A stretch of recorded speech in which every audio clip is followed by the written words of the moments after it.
Thank you so much for choosing to join me today. Today I'm going to talk to you about parenting. Now, I am no expert in parenting. I've not done a lot of research. However, I would like to share with you just some things that I've learned in my experience as a parent, and maybe some wisdom that I've gotten from other people. So let's get right in. Today I'm going to talk to you about 10 tips to either become a better parent or a good parent. Okay, number 1, spend quality time with your kids. Now, squeaky chair, excuse me. When I talk about quality time, I mean meaningful time with your children. A lot of us think that, I'm in the room with my child, I'm in the car with my child, I'm in the vicinity of my child, which must mean that I'm spending time with them. That is not quality time. Quality time means meaningful, positive, meaningful time with your child, where you're actually engaging with them in positive interaction. So you could do something like reading a book with your child, playing a game with your child, playing outside with your child, painting with your child, coloring with your child, cooking with your child, just talking with your child. So maybe instead of watching TV over dinner or watching a movie, you could actually decide to sit down and ask your kid 5 questions. Instead of yes or no questions. Did you have a good day? Or how was school today? You could ask something a little more in depth, like what happened at school today that made you happy? Or what happened at school today that made you smile? What was something today that made you consider something long term, like what you're going to be when you grow up? Things like that. So spend quality time with your children, which leads me to number 2, listen. Listening to your child. Listening to your child can mean a lot of things, because if your children are like my children, then your kids talk all day long, which means listening can become overwhelming. But here I am to tell you that it is all okay, because actually true listening to your child, just like spending quality time with your kid, true quality listening can go a long way with your child. For example, my kids talk and talk and talk, and I'm very good. I've almost mastered the art of making them think that I'm listening to them by simply repeating the last phrase of what they said. I feel like I can admit that to you.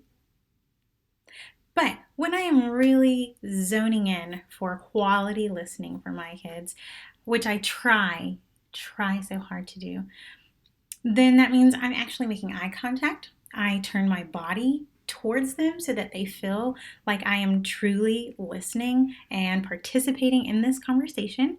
I will ask questions, not just not just repeat what they say. I try to make sure that when I'm truly listening, that I have nothing in my hand. I'm not looking at something else, because I can sometimes sit there and look and text, but I don't do that. When I'm truly listening, I make sure that my hands are, in my pockets, or maybe I'm hugging myself or something, so that they know they have my undivided attention. Listening to them means they know that when they have something to say, whether it's important or not, that they can come to me with it. And I will do my best to try to make sure I'm listening to them as much as I can. Now, there are times when I'm cooking or, tending to the baby, or driving, or just rushing to get out of the house. Those times are harder for me to give 100% listening skills, but once I perfect those listening skills, I'll do a video for that. All right. Number 3, encourage them to follow their dreams. So my children have gone through these phases, especially my oldest. I want to be Spider-Man, and I want to be a tap dancer, and I want to be a race car driver, and I want to be an astronaut, and whatever it is. I've never said, but you can't be that because it's not real, or but you can't be that because that's a really hard job. I've never discouraged those things. Always encourage them to follow whatever dream it is that they have. If they want to be a singer, but you don't think they're a great singer, that's okay. Find a way to encourage them. Maybe they'll get singing lessons at some point. Maybe their voice will change and they will become a great singer. Whatever it is. Whatever it is, encourage them to do it wholeheartedly. Whatever job you're going to have, do it with all your heart. Number 4, laugh with them, not at them. Our kids are hilarious, right? My kids tell me jokes all day long, which goes back to the listening, because sometimes these jokes are so hard to laugh at. Nonetheless, I try not to be fake with my laughter. If I don't understand the joke, I simply ask them, can you explain it to me? Because I want to laugh with you, but I don't understand the joke. I don't know why it's funny. Now, with my 4-year-old, that gets a little complicated because a lot of times he doesn't know why it's funny either. So, I choose. When do I laugh? When do I ask for an explanation? I like to laugh with them. For example, when one of them is running and might kind of run into something and they don't want anyone to know that they're hurt, so maybe they laugh it off. I laugh with them. And then, of course, later on, when it's just the two of us, I'll ask, are you okay? I saw you run into that table earlier. Are you sure you're okay? Do you need any help? Laugh with them. When they make jokes, when they have funny dances, don't just discourage them. Hey, sit down. What are you doing? When they make mistakes, don't discourage them. Laugh with them, not at them. Make them feel like they are okay to be in their own skin, because they truly are. They can't be in any other skin. They need to learn to love themselves. Smile with them. If you're watching something on TV or a movie and they think something is funny, maybe they catch something that's funny and maybe you didn't see it. Allow them some time to rewind it so they can show it to you. If they see something funny in a book when you're reading to them at nighttime and they want to, hey, Mom, look at this. Don't say, hey, yeah, I see it. Let's keep reading. And turn the page. Look at it with them. Give them that time. Again, back to quality time. Laugh with them. Smile with them. They'll love it. They'll appreciate it. All right. What are we on? Number 5. Be an example. Be Jesus to your kids. Whatever that means for you. If that means you teach your kids how to drive correctly by being the example. Like, no, we're not speeding because I don't want you to speed. Therefore, I'm not going to be a speed driver. Not one for me, but I'm working on it. Maybe you teach them to take second chances. You teach them to be risk takers. Like, Mom, I'd really like to try skateboarding, but I'm really scared because I'm not good at it like everyone else around me. Well, that's totally okay, son, because I am really afraid to try cooking some new recipes because I'm not a great cook. But I'm going to try it. Let's take a risk. Hopefully I don't burn the house down. I'm going to go cook. You try skateboarding and hopefully you won't break a leg. Yes? Okay? Be a risk taker. Be forgiving to others. Be kind and loving to others. Be the example of the kind of person you want your child to grow up to be. And try your best to not be a hypocrite. I know that's so much easier said than done, but you can do it. Just practice. Number 6, be supportive. Teach your children that you will always have their back. Now, you might not always agree with them, but you should always have their back. Always let them know that when they are in trouble, when something goes up or down, that you will always be there on their side.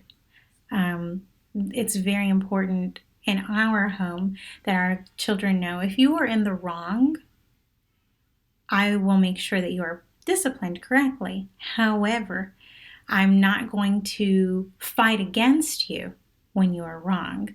I am always going to be on your side. I'm going to have your back to help you get out of the trouble, but I'm not going to, what's the word I'm looking for? But I'm not going to enable you to continue to get in trouble. Be supportive. What your children want is very important to them. Let them know that you want the best for them. And as long as they are not asking for crazy things, help them to get the things that they need and the things that they want. Within means, of course. Always, don't ever be afraid to put limitations. Okay, number 8, don't compare. Don't compare your children to the kids next door, the kids down the street, the kids at school, the kids at church. Your children are your children. Your children shouldn't compare you to other parents. When my son says, but so-and-so's mom listen, I say, well, I'm not so-and-so's mom, and you are not so-and-so. So at our house, where I am the mom and you are the child, here is what we do. I don't compare, and we shouldn't compare. We shouldn't say, you need to be as good as, you need to be as smart as. Allow your children to know that they will reach their milestones in their time.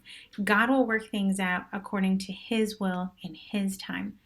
And if your child can't accept that at a young age, or at least in their youth, then it becomes harder for them to accept that as adults, that things do not always work according to my plan. I see you over there with 1,000,000 YouTube subscribers, and I want to have that too. But I'm only a beginner. So, in due time, work hard and try your best to get there. Don't compare. Teach your children not to compare themselves to other kids. Just do the best that they possibly can. Give 100%, and you will see, what's that called? If you give 100%, then there will be a harvest to reap. I think I'm saying that correctly. If not, I apologize. Okay, number 9.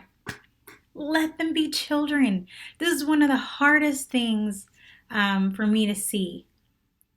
I don't see it on a daily basis, but I do see it more often than I would like, where we are encouraging our kids to grow up faster than they should. Maybe we let them dress up a certain way, or we allow them to talk a certain way, or we want them to participate in things that maybe children shouldn't be participating in.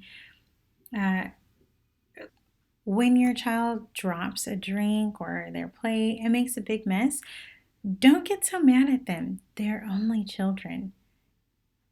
Have you been perfect forever? I mean, it was a mistake, unless they purposely do it. That's different. But most kids don't need a spanking or discipline or timeout or anything like that when they accidentally spill something or accidentally make a mess. Usually the embarrassment of that mess is enough discipline for them. So keep that in mind. Remember that your children are only children. They have not been here on this earth before. They don't have the experiences that you do. For example, with potty training, that's a new thing for kids. Oh, I've been wearing these diapers for how long? And all of a sudden, you just want me to snap out of these diapers and start using a toilet. A toilet might be scary to some. A toilet might seem like a foreign object to some. Allow them to be children. Have patience. Have grace with them. Just be very careful. Don't push your children to grow up too fast, because once they're grown, you can never go back to the children who loved you. And you know that. You know when your children are a little bitty, they love you with a love that they never get back. So be careful. Don't push them away. Don't push them to grow up too fast. Don't push them to move out and move on. Let them be kids. Okay, my 10th and final tip, be there for them. That kind of goes back to being supportive, but just be present. Be there for them. Show up to the games. And don't sit at their football and basketball and volleyball and soccer games on your phone, unless you're recording and taking pictures of them. That's different. But it's nearly pointless to say, I'm going to come to your recital, and A, you show up late, B, you don't show up at all, or C, you show up and you're on your phone texting your homegirl the entire time. Don't. just stop it. Be present for your children. Show up when you say you're going to show up. Do what you say you're going to do. Don't tell them that you're going to help them build a train track after school today if you have no intention of doing that. Don't tell them that they're going to have a tea party once their, grandma leaves, because you and grandma are having an important conversation. Once grandma leaves, honey, you and I can have a tea party. And then grandma leaves and you feel upset because of something grandma said to you, grandma who is your mom or mother-in-law, whoever. I'm upset and I really just need to go take a bubble bath. You said, whatever it is that you said, go back and do what you said you would do. Okay? Be there. Okay? What did I say? Yeah. Be there for them. Keep your word for them. They need it from you. And it'll make you feel better too. Because if you don't do it, they're going to hold it against you. Bet. Anyway, so those are my 10 tips for being a better or good parent. I hope that some of these have been able to resonate with you today and that you can take advice from at least one of them. Use it. And if you have more tips that you think make better parents, then please drop them in the comments below. I'd love to hear them. I am still a work in progress. I want to be an expert parent. Oh, evil laugh is not right. I want to be an expert parent. And that is all. Thanks for watching.